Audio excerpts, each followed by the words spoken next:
Yes ba? Wala ka bang napapansin sa iyong mga kapaligiran? Kay dumi na ng hangin, pati na ang mga ilog natin. Hindi na masama ang pagpunta at malayong-layo na rin ang ating narating.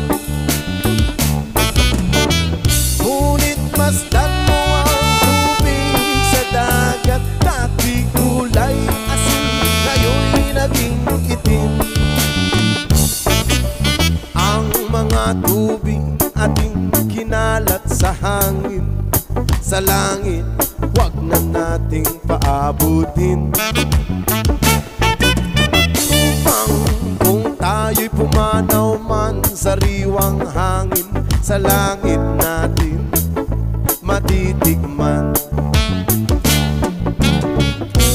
Mayroon lang akong hinihiling sa aking pagpanaw, sana ay tagulan.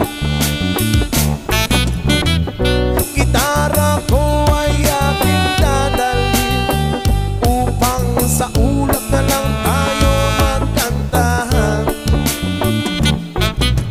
Ang mga bata ngayon lang isinilang, may hangin pa kayang matitikman?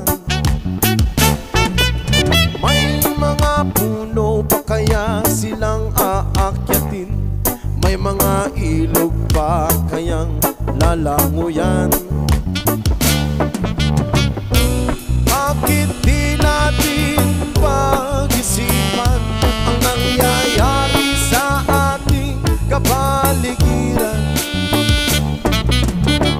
Hindi na masama ang pagpunlan kung hindi nakakasira ng kalikasan.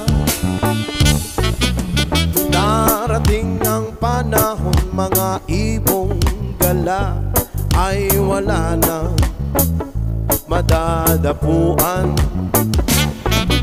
Umasdan mo ang mga punong dati ay kay tatag, ngayon ay namamatay dahil sa ating kalokohan.